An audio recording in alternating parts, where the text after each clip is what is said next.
Grand Theft Auto 5 is one of the most detailed open worlds ever created. Every sound, every NPC, every shadow is carefully designed. But when a game is this large, not everything behaves as expected. Over the years, players have documented strange encounters, some explainable, others far less clear. This is a closer look at some of the most persistent myths in GTA 5. What players report, what can be verified, and what remains unexplained.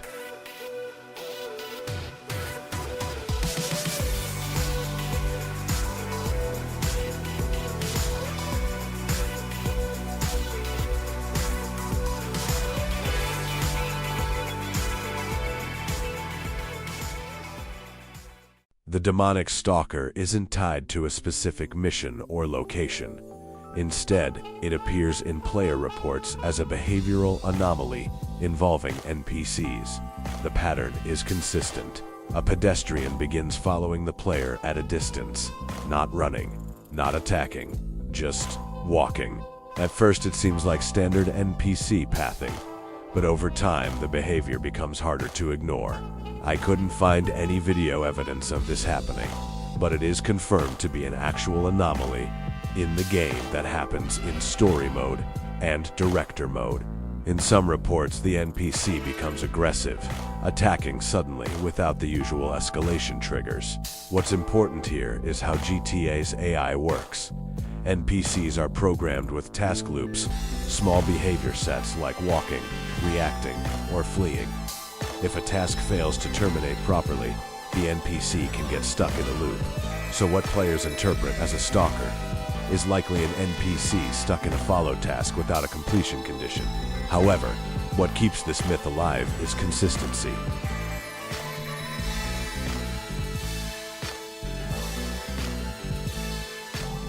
Unlike most myths, the asteroid is tied to a broader category: cut content and environmental speculation. Players began noticing unusual details in the skybox, subtle objects, lighting inconsistencies, and distant shapes. These observations were quickly linked to the Mount Chiliad mural, which suggests a network of secrets involving UFOs, alien eggs, and unknown symbols. From a technical perspective, GTA 5 uses skybox textures and distant load models to simulate depth. Under certain lighting or camera angles, these assets can appear like solid objects. So while there's no confirmed asteroid entity in gameplay, the idea persists because the game already includes legitimate extraterrestrial elements, which raises a fair question. If UFOs are real in GTA 5, why not something else in the sky?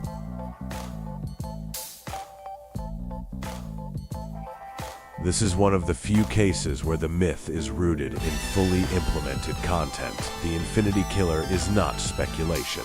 He is part of the game's lore. His real name, Merle Abrahams. A serial killer active in 1999. His obsession with the number 8 defines everything. 8 victims, 8 burial sites, repeated figure-8 symbols in his messages. If you have watched my GTA 4 Mysteries video, you will know about Eddie Lowe. He states something about the last name Abrahams, possibly making Eddie Lowe a relative of Merle Abrahams. Players uncover his story through environmental storytelling. Messages painted on walls and rocks. A burned house containing clues, coordinates that lead to the ocean, and underwater. The most disturbing discovery: 8 bodies bound together, arranged deliberately. What makes this case stand out is Rockstar's restraint. There's no cutscene, no direct explanation, just fragments. From a design standpoint, this is non-linear narrative delivery, encouraging players to piece together the story themselves. The myth element comes from what's not explained. Why those locations? Why the ocean arrangement? Was there more planned? Unlike most myths, this one is real, but still incomplete.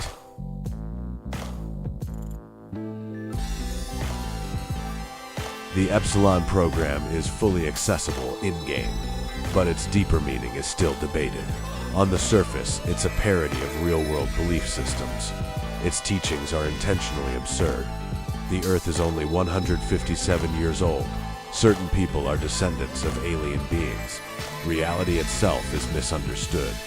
But as players progress through the quest line, a different pattern emerges.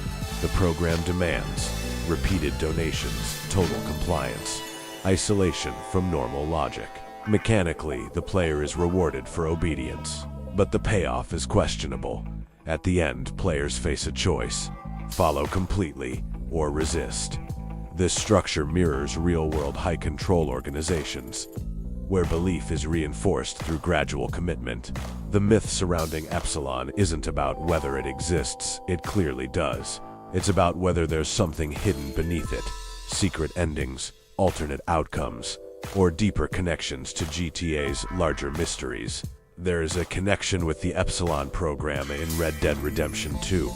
There's a mission where Arthur has to talk to a man in a bright blue outfit and a birthmark on his right eye.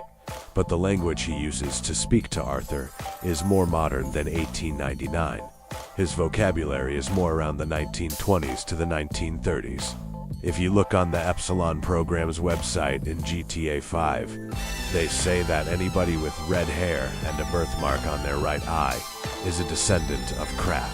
Kraph is the god that the Epsilon program worships in GTA 5 in Red Dead Redemption 2. After you find the things for this man with the same birthmark and the same red hair, you walk into his cabin where you see a board that talks about time travel.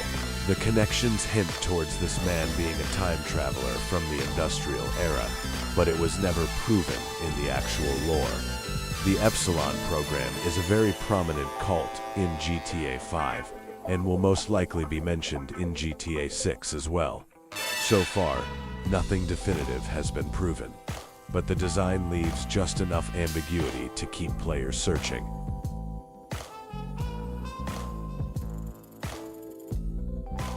This is one of the simplest phenomena, and one of the most effective.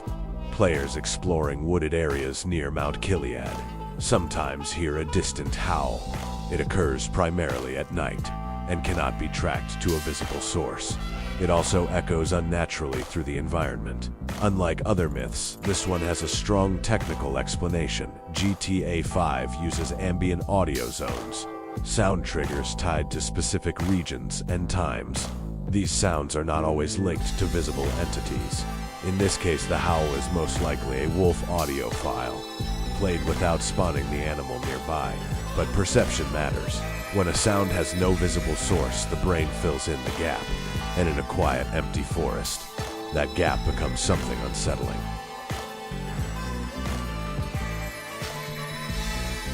Panic in the Woods is less about what players see and more about what they feel. Reports describe a specific sequence. The environment becomes unusually quiet. A high-pitched ringing begins. Movement feels tense or restricted. Some players claim additional effects like health loss, though these are inconsistent. From a systems perspective, this could be a combination of audio glitches, environmental transitions, or overlapping sound layers failing to resolve properly. GTA's wilderness areas rely heavily on dynamic audio mixing. If multiple zones conflict, the result can feel wrong. Not broken in an obvious way, but subtly off. And that's what makes this phenomenon effective. It doesn't show you anything unnatural. It makes a normal space feel unnatural.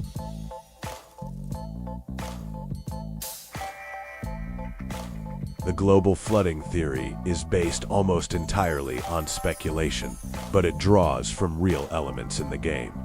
Players have identified detailed underwater environments, sunken structures and terrain, ocean behavior that changes under certain conditions.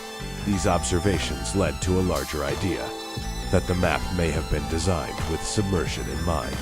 Technically, GTA 5 includes full underwater physics, marine life systems, extensive seabed modeling, far more than most players will ever fully explore.